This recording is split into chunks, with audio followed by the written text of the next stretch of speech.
Welcome to another edition of the Best Business Minds, where we interview business leaders and academics that write thought-provoking books. Hi, I'm Marc Kramer, a serial entrepreneur who consults with family businesses and entrepreneurs.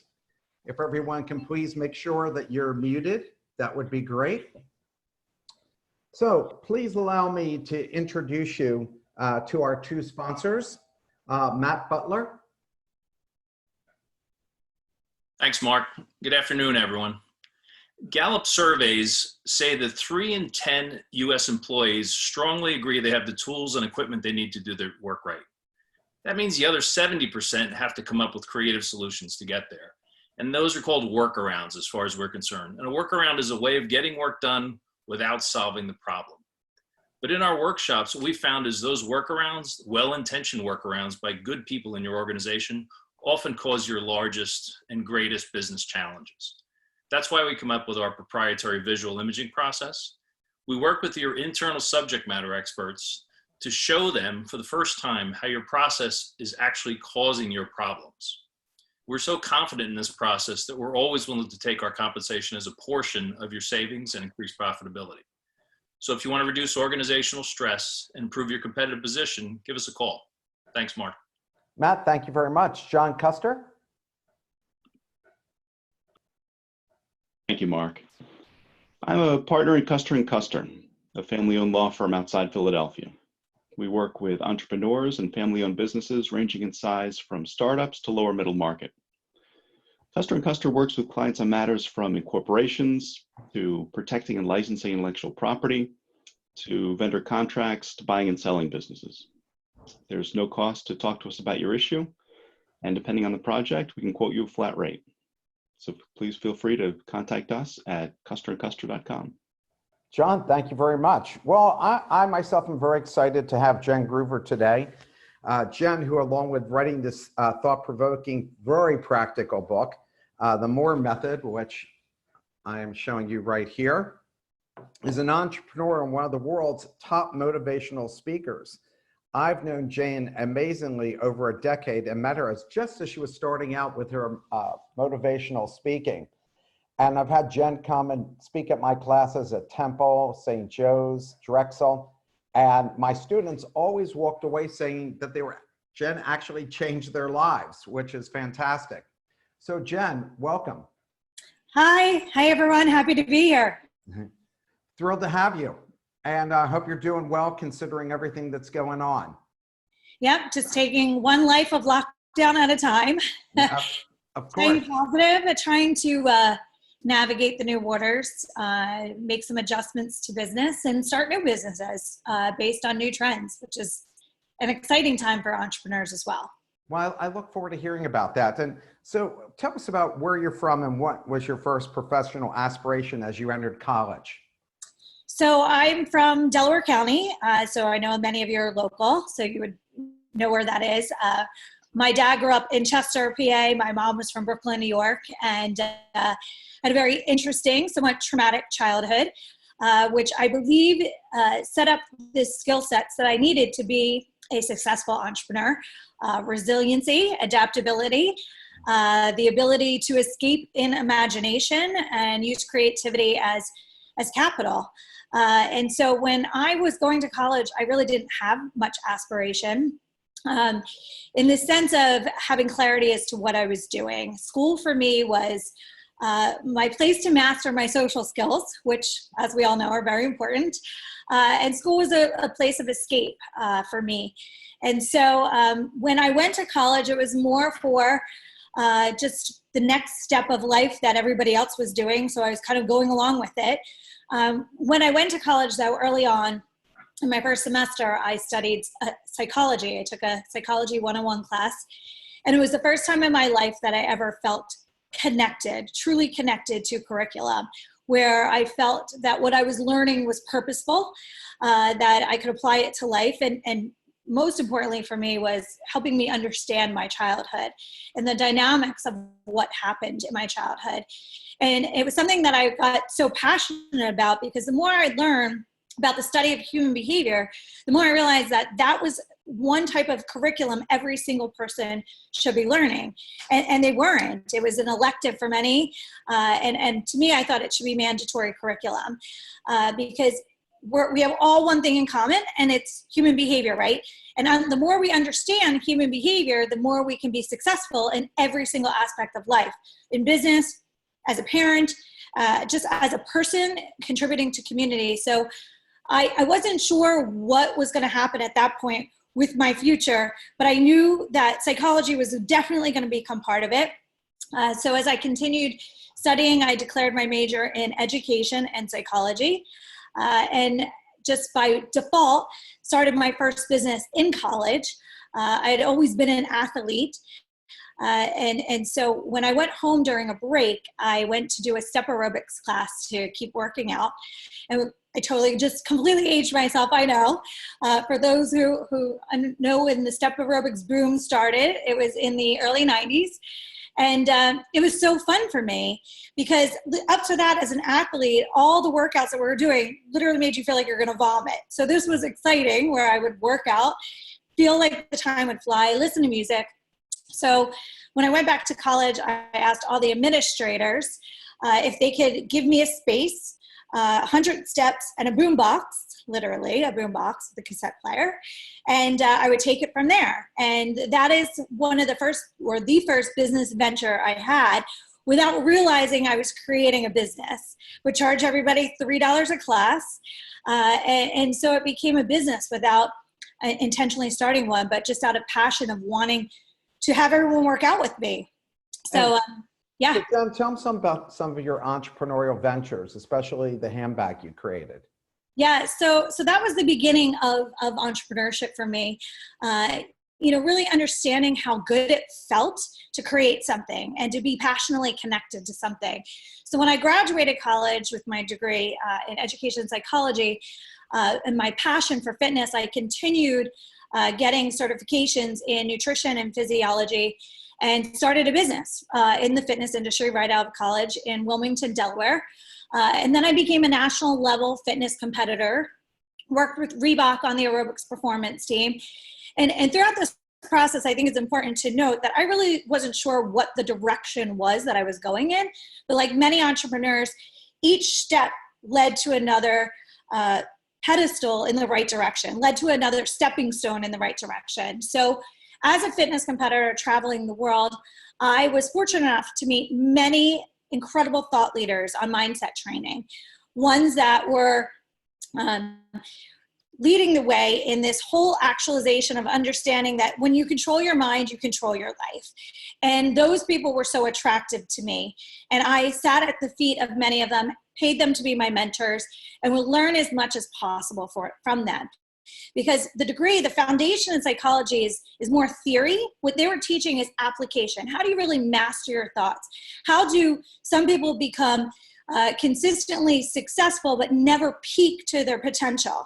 And for me, I wanted to be able to peak to my potential. And so I would apply all of these lessons in my business and continue evolving and growing as an entrepreneur. I believe that entrepreneurship is really a journey of self-transformation. And so one of the things that I started doing at that time was becoming a spokesperson for other brands on QVC.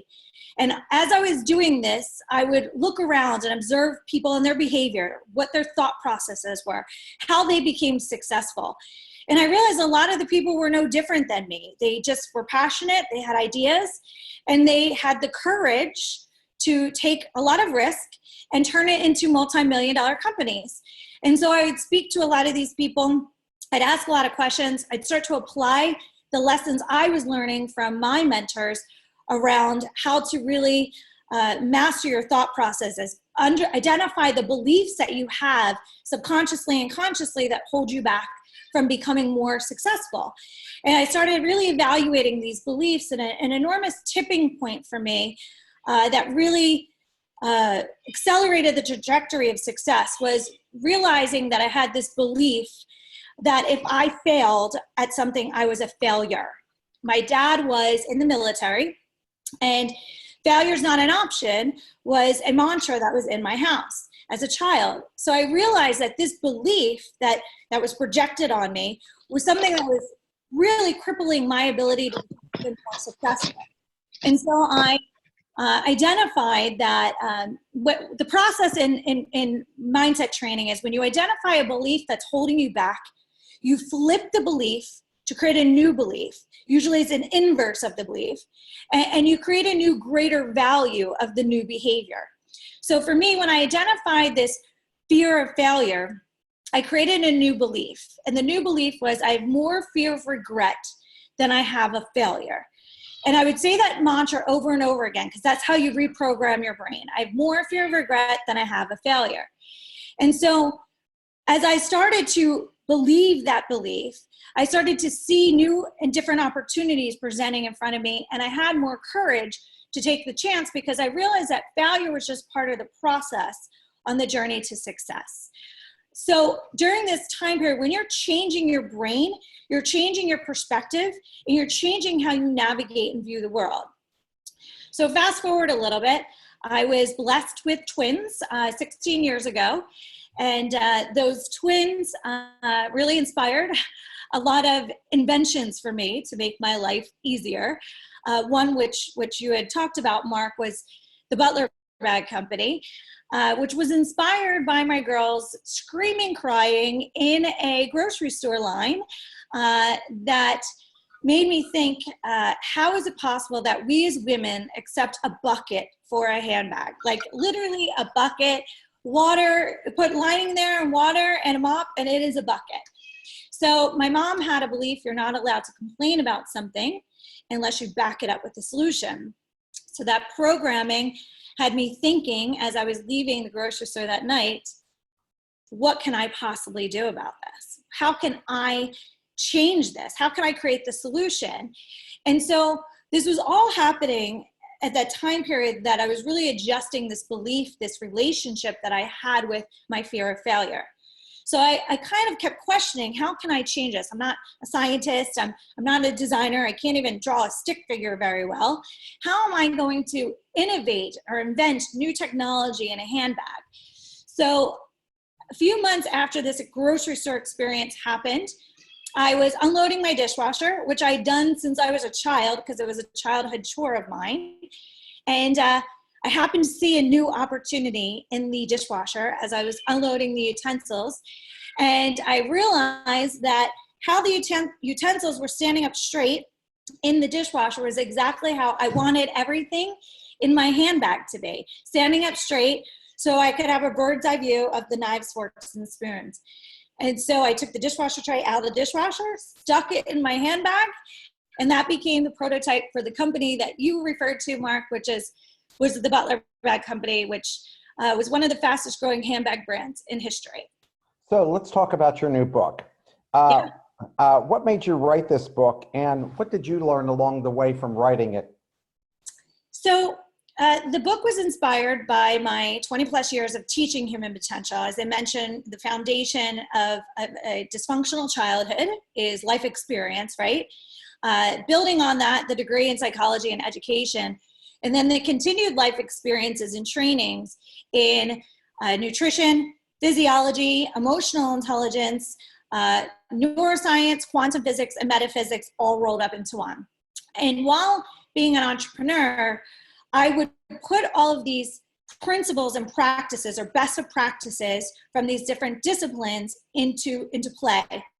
And so entrepreneurship has been basically my social experiment of testing these different theories. And so my obsession though and my focus, my goal has always been to figure out how we can optimize who we are, how we can become our best version self, how we can live to a greater potential than we even thought was possible, not just professionally, but personally as well.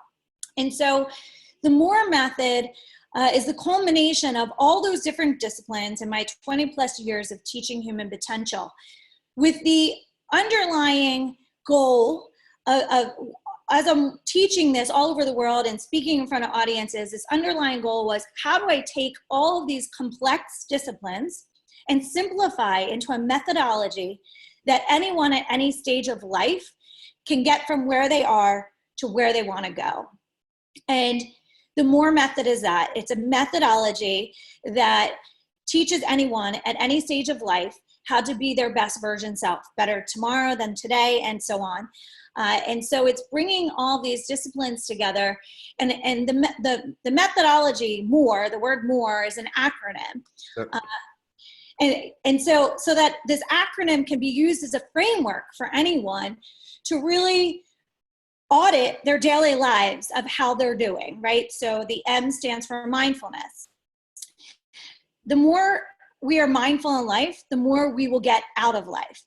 And mindfulness isn't just this theoretic thing where you're meditating and doing yoga. Mindfulness is basically an auditing system of your life. And that's how I present it in the book, because that's how I helped people bring this ideology of mindfulness into something that's tangible. Mindfulness of the thoughts you're thinking, the quality of the thoughts you're thinking, the words you're choosing. Mindful of the people you're surrounding yourself with, and are they adding value to your life or distracting from the value that you want to add to the world? Mindful of what you're doing to your body, how you're taking care of your body, how you're spending your free time. And so that's the foundation of everything. Once we become mindful of those things, we can consistently audit how we're doing on a daily basis and course correct when we get off course. So the O is building on that. The O is the optimization of body and brain. The more we optimize our bodies, the more we can mentally and physically excel. And a lot of people never make this connection. They think eating healthy is just about gaining weight or losing weight. But the realization is when we treat our bodies and brains more effectively with how we eat, how we sleep, how we hydrate, supplement, all of those daily habits that we're in control of, we will basically shape our lives to work smarter or harder. And I personally love working smarter than harder. So I share this information with people to help them really up-level their performance by up-leveling their mental clarity, their focus, productivity, energy. And so that's what the O really helps people understand. All these different daily habits that we have either are hurting us or they're helping us. And the more they're helping us, the more we can leverage our time. It's literally a time hack strategy when we realize how to properly fuel our bodies and brains. The R is living more responsively versus reactively. Most people are conditioned to react to things until they learn how to respond to things instead of react to them. So this is the emotional intelligence component. And this is teaching people how to pause more often in life, how to reflect before they react. So really assess, why am I getting triggered right now? Why am I feeling angry right now? Is this really real?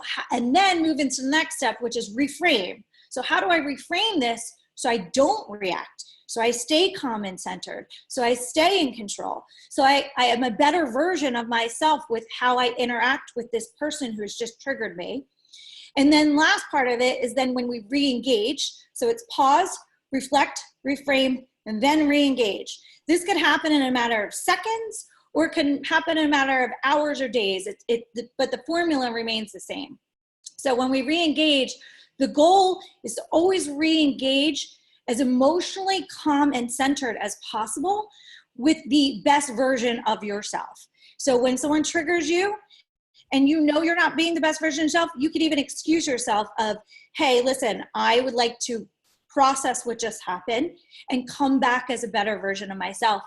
And in doing that, we will get so much more out of all our relationships and communication that happens throughout our lives. And lastly, the E is excelling in all aspects of life. So this is talking about holistic success. When we approach life in the terms of being holistically successful, we will get so much more out of life. We'll be more fulfilled. We'll be more happy. We'll be more harmonious with ourselves and everyone we're in relationship with. And the way this is broken down is I've identified 4 key quadrants of life. So there's the professional achievement quadrant. There's the health and well-being quadrant. There is our relationship quadrant, and then our personal evolution quadrant. And the thing is, most people focus on one or two of those quadrants and often ignore the other quadrants. And what happens is they might get successful in one or two of those quadrants, but eventually the wheels start to fall off the bus when they have this imbalance going on in their lives. So let's say we're really working towards our professional achievement, but ignoring our health, which many do, on that journey to success. Well, all of a sudden we wake up and we're unhealthy, and that totally makes the wheels fall off the bus in our professional achievement category, as well as our relationships, as well as our own personal evolution. So the theory of this is to approach nurturing each one of those quadrants of our lives every day. Really focus on not just becoming successful professionally, but successful in our health and well-being, successful in our relationships, and most importantly, successful in our own personal evolution. And so the MORE method teaches people how to get more of everything they desire in life by using that formula in order to really be a strategy, because we're not born with a strategy of being holistically successful, but as a strategy to every day implement and engage in life in a higher potential and in a greater intentional way. So I've got a bunch of different ones I want to ask you about that I read about in the book. One of the things you talk about is a belief blind spot. What's a belief blind spot? And how do you utilize that to in a positive way? Yeah, so as I mentioned earlier, the thing that was holding me back that changed my trajectory of success as an entrepreneur was understanding that whenever we don't have outcomes in our lives that we don't like, we have a belief that is attached to it, or beliefs. So I'm going to say that again, because this is really important understanding of human behavior to change, to make change for yourself, or if you're a leader, to make change for others. Whatever outcomes that we have in our lives right now that we do not like, there is a belief or beliefs attached to it that we must identify in order to change the beliefs, which then changes our habits, which then changes our outcomes. Most people don't even know that they have these beliefs, which is why they're called blind spots, because many of these beliefs were programmed by other people before we were even old enough to analyze what the beliefs were. So 80% of your subconscious mind was programmed before you were 7 years of age. 7, which means that you were programmed by your parents or your grandparents or school teachers, your community, whatever that is for you. That's the first place to start to look and try to understand what were those beliefs? Who were my programmers? That's exactly what they were, your programmers. Who are my programmers? And what are my programmers' beliefs around these things? So let's just say it's about money, and you're professionally always striving, and you always plateau at a certain level. Then we would need to start to say, okay, I'm not happy about this plateau. That's the outcome you don't like. And what are those beliefs? Do I think money is hard to come by? Do I think the economy is holding me in hostage of what I'm trying to accomplish? What are all those beliefs around money? And when we identify the belief, then we must flip the belief, change the belief so that we can change the outcome. We can never change the outcome long term without changing the beliefs. We can will ourselves to change and force our behaviors to change, but usually that is only short term. It's not sustainable. So if you don't mind, Mark, if I could just give one more example for this, because this is so profound for people to really get over hurdles of where they're stuck in life. Okay. So another great example that's universal that many people understand is the gym. January 1st, year after year, we see droves of new people heading to the gym with the intention of, this is it, this is my year, I'm gonna do it, I'm gonna work out every day, I'm gonna eat healthy. And they've made that commitment many years in the past and never met their goals. They were not sustainable in their goals. And so the reason is because they never changed their beliefs. Year after year, they set these goals without changing their beliefs. So let's just say the belief is, I hate exercise. It's torturous. It hurts. It makes me uncomfortable. I don't like going to the gym because I feel uncomfortable because I think people are looking at me. Whatever those beliefs are, if they're intact and they're not being changed, you are literally using willpower motivation, which is just an igniter to success. You're using willpower to force yourself to the gym day after day instead of transforming who you are to want to go to the gym day after day. So what I would need to do in this case is change my belief around exercise. And I would have to flip it. Like, I love exercise. It makes me feel so much more productive. It gives me so much more energy. It makes me so much more energized throughout my workday, and I get along with people so much better. So I flip the belief into positive things, and then I add that value. So the value for me in that statement is, I love exercising because it makes me more productive. I value being productive. So it's not just flipping the belief, but attaching a new greater value to the new behavior that truly creates the transformational process. So every day when I go to the gym, in the beginning, I still might not like exercise, but I repeat this new belief system to myself all day, every day. Going to the gym, I love exercise. I love being productive. I love how I feel. Thinking about how good productivity feels.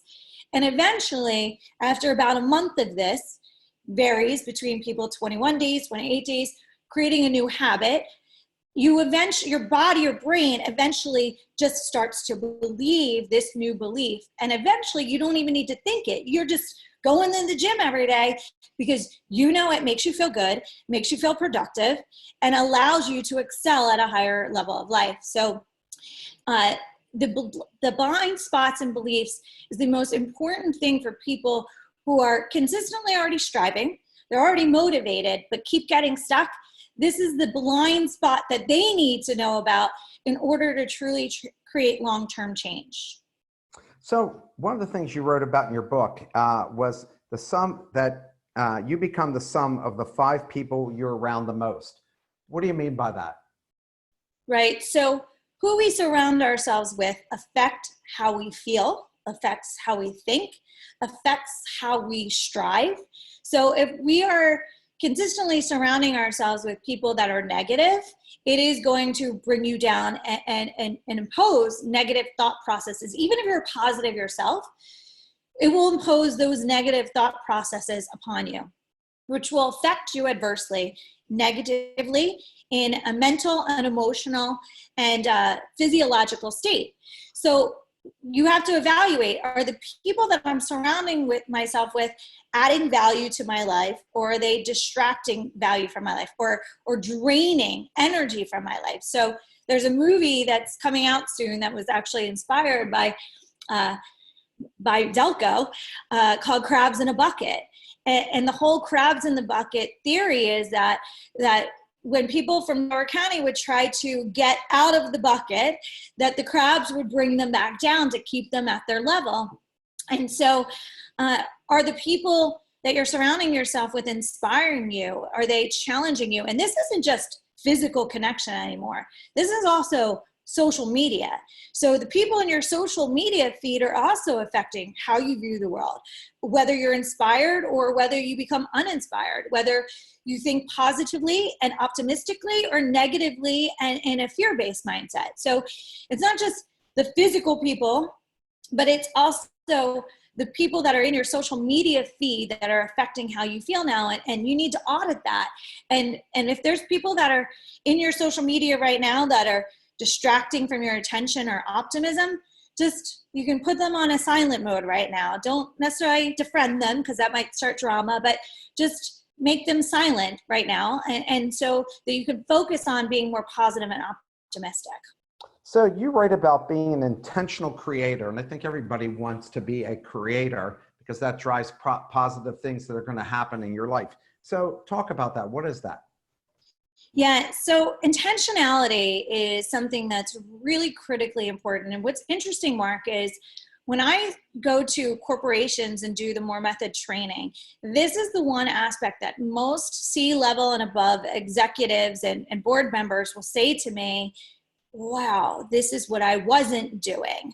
This is they were already motivated. They had their to-do list and they were taking action, but they weren't as intentional as they needed to be more successful. So being intentional means that you're pausing more often and you're evaluating things of why you're doing what you're doing on a frequent basis. So it starts with waking up in the morning and having a to-do list. And not just having the to-do list, but walking through the day before the day starts. How is this going to look? What do you want to accomplish out of this meeting and the next meeting and the next meeting?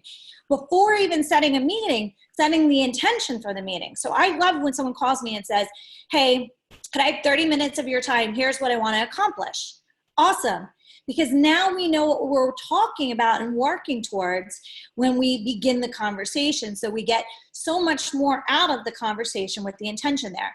We've all been to the meetings that we're sitting in for an hour and like, what's happening? There's nothing happening here, right? We're wasting so much time because there was no clear intention set. So when we're intentional, we're taking action with a clear reason of why. Now, yes, life gives us curveballs, and we sometimes have to adapt to what we thought was going to happen, like most people are right now.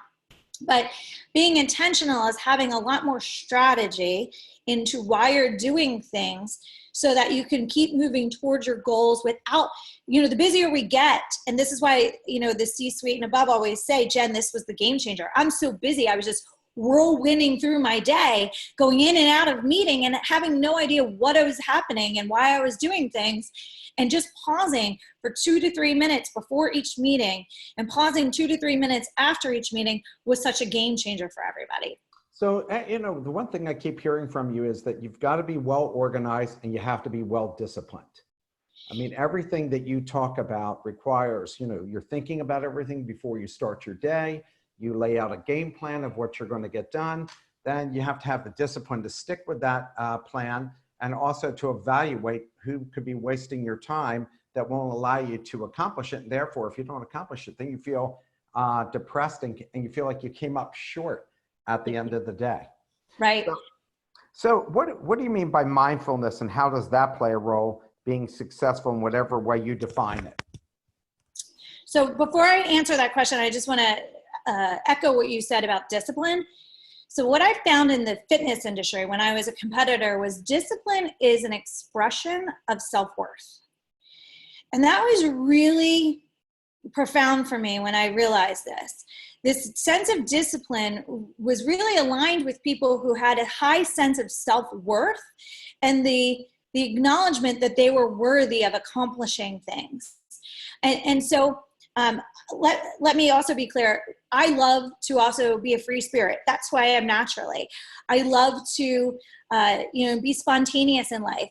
So there is a balance that we can find between being disciplined and also enjoying life. And so for me, that's how I create boundaries. Like on the weekends, I create boundaries around not being so disciplined and enjoying life and being a little bit more spontaneous and connected to my family.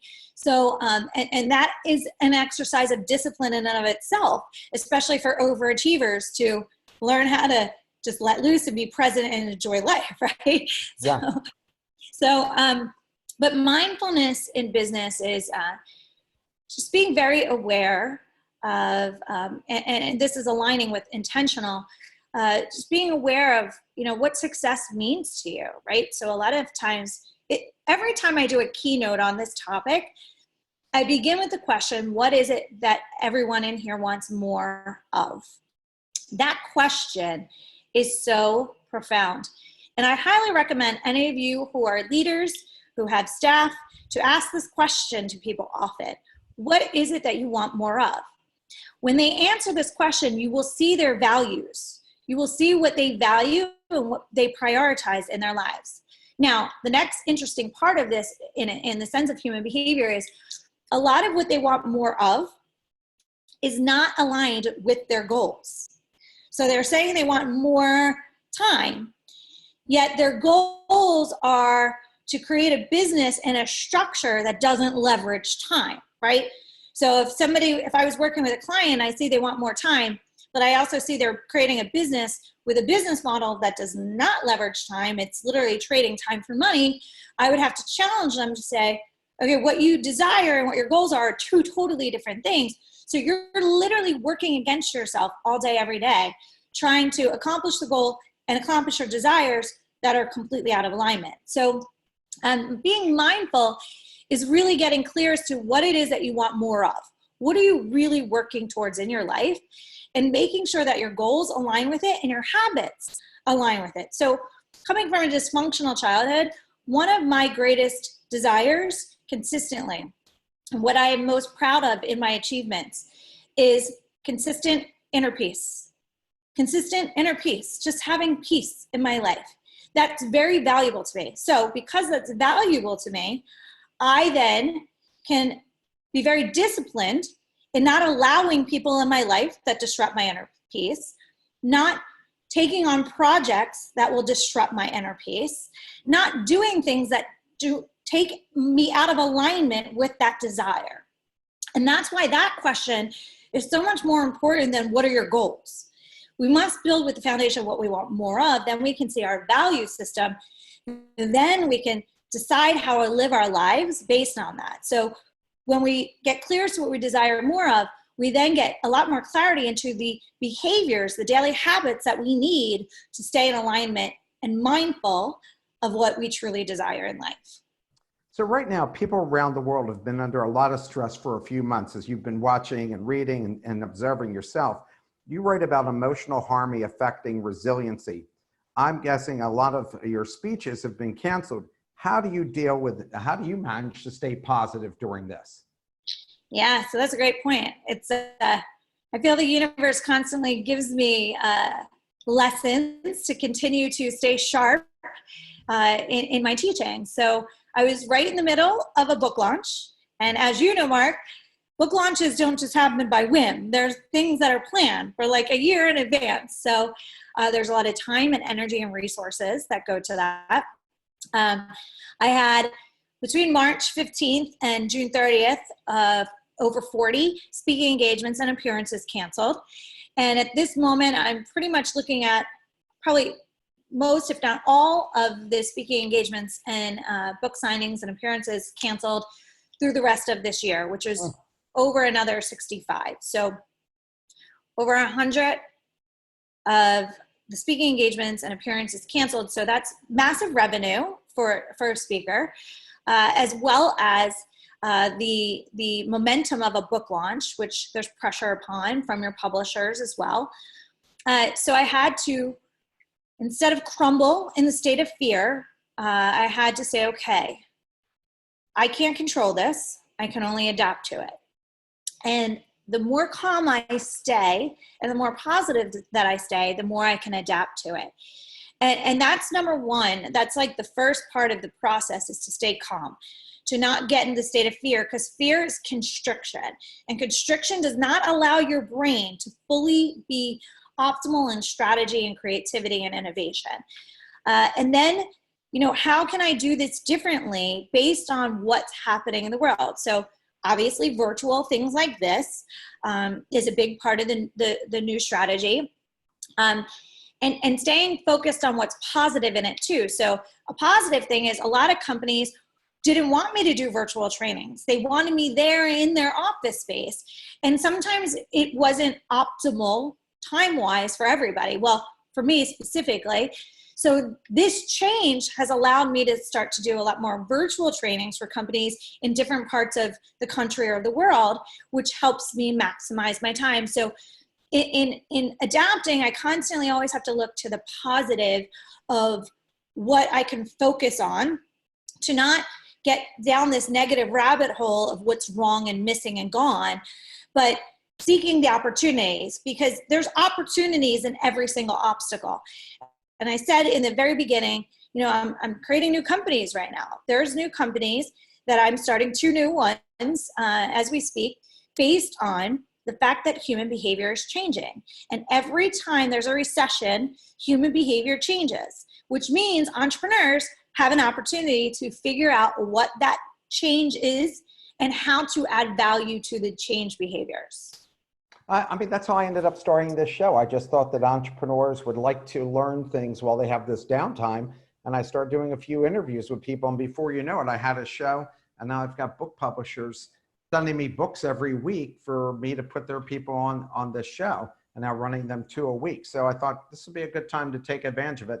And now I see even greater opportunity.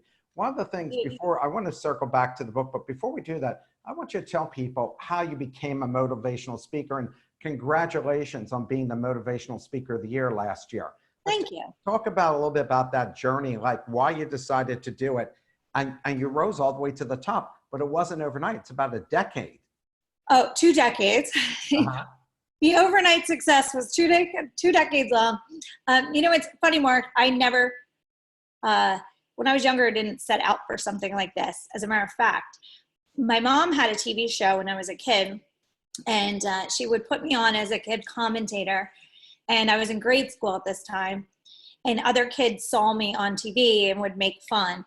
So I literally took that experience and diminished myself from that fear of being made fun of, the fear of people criticizing you, the fear of standing out too much. And for a long time in my high school years, I would kind of fly under the radar in not putting myself out there that much, not making myself too vulnerable. And my mom would force me and push me because she would always say, change can't happen, or you can't really become an expansive version of yourself when you're hiding away from the world. And she made me take this public speaking class, which was a nightmare. When I tell you a nightmare to me, every time I had a speech, I felt sick for days in advance. And I know a lot of people listening know how that feels too. So when I was about 25 and I was in the fitness industry, I was out there in a way that was really big, but I never thought of myself as a speaker. I'm just a teacher. I'm teaching people fitness and wellness. And so it kind of snuck up on me in a way that I didn't think about being a speaker, but I was just teaching things I was passionate about. And I faced my TV fear after ignoring it for all those years at 28, which really helped me expand. When you face a fear, you grow so much.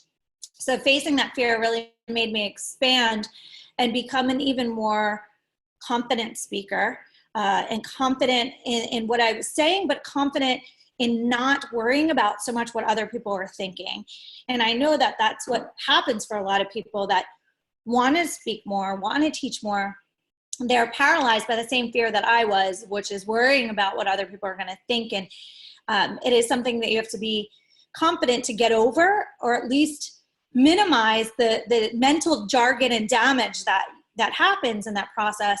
But speaking to me is really just about having a megaphone to share my life experiences, to help other people with tools that have helped me in different phases of life. And so when I stay connected, emotionally connected to that part of it, the real purpose of it, then I don't think so much about what I'm doing as much as just going out and making impact to the world. What's the hardest part of being a motivational speaker? Because I imagine the best part is you're like a rock star up there, and I've seen you and I've seen videos and everything else. So that's like super great. But what's the really hard part of doing that people don't really see and don't really appreciate? Yeah, so there's a lot of preparation, especially when you're creating new content. Doing my TED Talks was definitely one of the hardest things as a speaker I've ever done in my life, because there's so much preparation. Because having an hour, you can talk a lot and you can riff and have more fun and be more natural. But when you're doing something that's that short of a speech, every single word matters and every single thought is connected to another thought. So the preparation for things like that are pretty intense. A lot of repetition, a lot of doing your keynotes to yourself. A lot of people don't like to watch themselves back. So a lot of doing keynotes for yourself and watching back and editing, just like a football player would do on their Monday morning films. One of the hardest things for me was, and this is connected to what I was just saying, one of the hardest things for me was not to get on stage and think about what other people are thinking, and not to over edit myself because of what I thought that other people were thinking, reading their body language. So I started a a ritual many years ago where I'm very spiritual. So I'd basically go backstage before I would speak, and I would meditate. I'd put earbuds in and do a guided meditation to get out of my head and more into my heart and centered.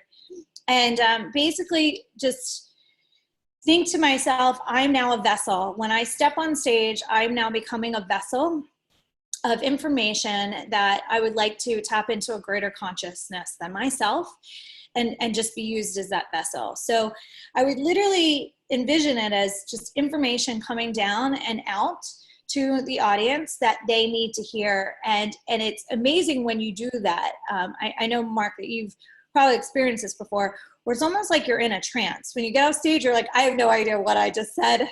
It just flowed through me.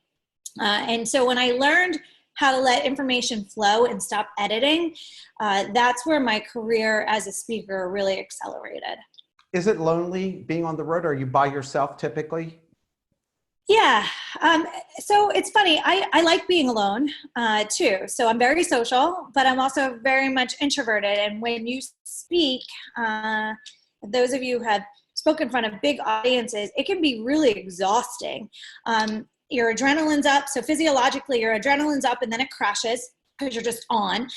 And then you're also energetically taking on other people's energy in the audience and giving that back energy out. So for me, I actually enjoy the quiet time in between. And if you want interaction, at every event I go to, there's always the people in charge that say, hey, you're invited to this dinner if you want to go. You're invited to this cocktail party if you want to go. And so you don't have to be isolated if you don't want to be. I'm somewhat in the middle. And the fun part too is traveling all over the world and all over this country is you make friends everywhere. So when you go back to certain places, you start to have friends in those locations. So if you want to be social and have a local experience, that's also at your fingertips. Going back to an intentional creation, Mark, I intentionally created this lifestyle when I realized that I love traveling and I love teaching. And I realized I love traveling and teaching. As a speaker, I can get paid to travel and teach at the same time. So that's when it became intentional to me, when I identified my love of those two different things. And that's where I put more intentional energy and focus on creating it as a career, not just a secondary kind of thing.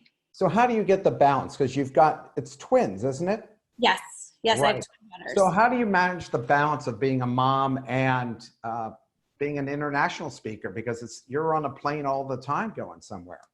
Yeah, at first I needed to have a really great ex-husband who was supportive in my endeavors. His mindset and belief is that because my daughters are girls, they're looking more to me of who they can be and more to him for the relationship that they have with men. So he's been very supportive of that. So that was really critically important. It's funny, Sheryl Sandberg in her book really talks about this, and a lot of people have missed this point, the lean in. Yep. Yeah, so a lot of people miss this in lean in, and to me, it was the loudest part that I heard was, who you marry really will predicate a lot of what you're capable of achieving. And who you marry might be potentially someone who you might divorce. And if you can do that in a conscious way and have a conscious relationship, it's going to make life easier. And so that was a big part of it. Another thing was to take my girls on the journey with me as much as I can as they got older. And so they love traveling now too, and they love exploring new things, and they would get to meet a lot of different speakers along the way. And my mom did that with me, and I actually hated it as a child, quite honestly. She would take me to all these work events and to the TV studio all the time after school, and I really didn't like it. I just wanted to be playing with my friends, but I realized how much an impression who I was and who I am today. And so I do that with my girls as well. The truth of it is, when my girls were really little, I realized that there was no such thing as balance. balance was just an illusion of this word, that things are in check here at home, and then things are in check here at work, and everything just kind of balances on a scale. And that didn't seem realistic to me.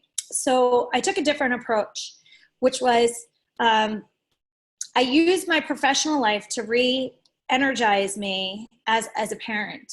And I used my life as a parent to re-energize my psyche and how I was viewing my professional life. So instead of saying I have this, because entrepreneurs don't have separation of these things either, right? So it's not like I'm going to clock out and go into my home and everything's just, totally different. An entrepreneur takes that home with them and vice versa. But it was about challenging myself to be more present and engaged in my life in that role to re-energize me for the opposite role. And that's how I found my so-called balance throughout all these years. One of the things I thought was interesting in your book, and I think guys in particular, I hate to say this, have a problem with, is how do you turn conflict? How do you deal with conflict and make it a positive? Because I think men, and maybe women as well, but especially men, always try to avoid conflict whenever they can. But you talk about how to use conflict in a positive way and engage it to make it work for you. Yeah, so both genders, depending on their programming, avoid conflict. When they do address it, though, what I found, and this is a generalization amongst genders, they approach it differently. So when conflict arises and they're deciding to handle it, usually a woman wants to deal with it in that moment and work through it. And sometimes, often, men want to take a time out, process how they're feeling, and then come into the conversation when they're ready, which is actually, from a behavioral management, the better strategy, quite honestly. Because when we're too intense in our emotional state and we want to talk about something then and now to get it done with, we're not usually our best version self. We're usually being more triggered, more emotional, more defensive. All of these things happen when we don't take the pause, process how we feel, and then we're engaged. But what's interesting is many people have learned, usually from parents or grandparents or just society itself, to avoid conflict. And I ask this question at all my speaking engagements: how many of you love conflict? And people look at me like, what? What do you mean love conflict? Maybe 2 people will raise their hands. And then I'll ask, how many of you avoid conflict? And usually it's about 98% of the room will raise their hands. And it's because we're taught, again, goes back to beliefs, we're taught that conflict's a bad thing. And the interesting thing is conflict is actually a really good thing when you approach it correctly, emotionally intelligent way to solve a problem. In conflict, and working through conflict productively, is where people actually create greater trust and intimacy in the relationship. And many people don't think that or even realize that, so they avoid it. But when 2 people are in conflict and they work through it productively, they now have developed communication skills between that relationship, and they've developed a trust because they realize each party wanted to work through something, not just give up the relationship or walk away from it or label that person as a bad person. But when 2 people actually work through something, they understand that relationship is more meaningful than it was before the conflict. So conflict is only bad when approached in a way that you're seeking to be right instead of seeking to understand. Conflict is a great thing when you are seeking to solve a problem. And in solving the problem, you must seek to understand the other person's point of view, not just project your point of view and think that you're right because that's your perspective, which leads me to one other really important thing is, perspective is one of the only things that we have control of in our lives, our perspective of how we view the world. And we can change our perspective literally at any moment. That's in our control. That's part of our power. But many people give this power away, or they don't ever realize that your perspective is simply your perspective. It is not the truth. It's just your perspective. Again, it's not the truth. It's just how you're choosing to view something in that moment. So when we all can understand this, especially as leaders, we can realize our perspective is only our perspective. It is not the truth. And we can choose to see it differently. We are so much now more powerful in communication with other people. And we can more easily choose to see other people's perspectives. We might not agree with their perspective, but when we can respect their perspective, we can create so much more harmonious relationships in our lives. So I got a few, we only have a few more minutes left, a few just very quick questions. One is, you talk about positive affirmation. So how do you use that with employees, with your kids, and with your significant other? Sure. So I love positive affirmations because this is part of the brain changing process. So I mentioned earlier, you identify beliefs that you have. You need to flip the belief and then repeat that new belief. That's the affirmation. And so affirmations are actually tools to change the hardwiring in your brain, and actually helps you create new neural pathways in your brain. This is Neuroscience 101. These new neural pathways are messenger systems in your brain. The affirmations help program the message and then affirm, strengthen that neural pathway in your brain. So we can use affirmations for ourselves or teach other people how to use affirmations to improve their lives as well. And this is something I learned from my mindset trainers back in my 20s when I told you I was traveling the world and meeting all these incredible thought leaders on mindset training. One of the first tools I learned was how to create affirmations. And when we create affirmations, we don't just say them, but we need to visualize and emotionally connect to what we are saying as well. So if you're affirming some new aspect of your life, maybe you have incredibly harmonious relationships, and it's an affirmation that you're saying every day. I love and attract only high quality people and have high quality relationships. You don't just say that, but you think about how that feels, what that looks like, and that then creates energy and motion. Now we're moving into quantum physics, energy and motion, and so that actually becomes more of an attractor to what it is that you're desiring. So affirmations are just words. They're thoughts, they're words, and they're emotions and visual images, when all put together, actually intentionally help you create the life that you desire. So two more quick questions. One is, what do you do? How do you spend your free time? Are you binge watching stuff like Ozark and everything, or what do you do with your free time? No, I definitely have watched more TV in the last 2 months than I ever did in my life, but I'm not a big TV watcher. I like to be active.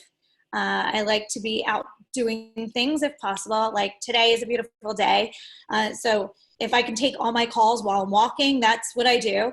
Go to, in a normal state, I travel a lot, obviously, but even now during this, on the weekends, head to the Poconos or to the shore, get outdoors, change pace. When I'm watching things, I typically like to be watching things that I'm learning something. So maybe if I am watching, something on Netflix, it's more of a documentary or positive type of videos. Reading, I love reading. So that's my last question for you, by the way. Yeah. What books, podcasts, magazines do you read that you would encourage other people to? I read so much in so many different areas, but Russell Brunson right now is one of my favorite people to listen to his podcast. The reason is because as all this world is becoming more virtual, I have committed to up-leveling my own ability to create funnels and create different portals of different businesses and programs. So I am obsessed with his marketing genius. He's just, while he talks about technology a lot, definitely talking a lot about unique marketing and value propositions. I read a ton of spiritual content. Another book right now that I love and recommend to a lot of people is from my friend Kendra Hall, and it's called Stories That Stick, and it's about storytelling. And so why I find this to be very important is because storytelling is everything. How you engage with people is how you tell the story of who you are and the questions that you ask of who they are. And so storytelling has always been pretty natural for me. But this book is such a great framework for people, and it's funny and it's engaging. But if you ever desire to be a speaker, it is a must-have book that you absolutely must pay attention to. And one of I actually just did an interview with this gentleman who owns this company called Prove It. His name is Brian Underwood, and he has a podcast called Be You. And I just got turned on to it because I was on it, and I was listening to it, some episodes before. So that's one of my newest favorite. But I just consume content all day, whether it's videos, whether it's books, audiobooks. Could you say the name of the book and the author again? Which one? Both of them then. Kendra Hall, Stories That Stick. Russell Brunson, he's got multiple books. Here's one of them that I find. This is what I'm rereading right now, .com Secrets. Very important for people today. He also has a book called Marketing Secrets. Here's the other book that I have, Publish, Promote, and Profit, obviously because I'm in the middle of a book launch.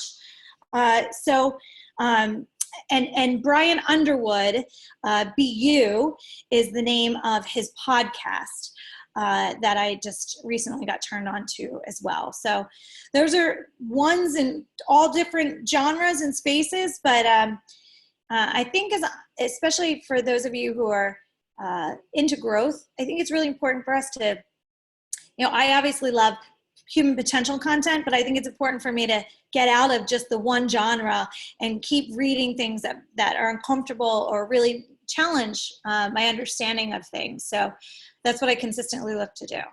Jen, thanks so much for spending the time with us today. I hope you are able to get back on the road or at least go virtual. And I hope everybody will get this book. It's out now, right? That you can get the book. Yes, it's live on Amazon right now. That was an interesting thing that happened during the lockdown too. Amazon didn't accept new products for a while. So so it's live. Please get it. And I'd love to hear everybody's feedback and how it impacted their lives. And please share it with other people who you feel might help impact their lives too. That's my mission, to help heal the world. Jen, it was great having you and great seeing you. Enjoy the rest of your day. Thank you, everyone, and thank you for all of your comments. I really appreciate it. I listened, I read all of them, so thank you so much. Have a great day. Thanks, you too. Stay safe, everybody. Thanks. Bye-bye. Bye, everyone.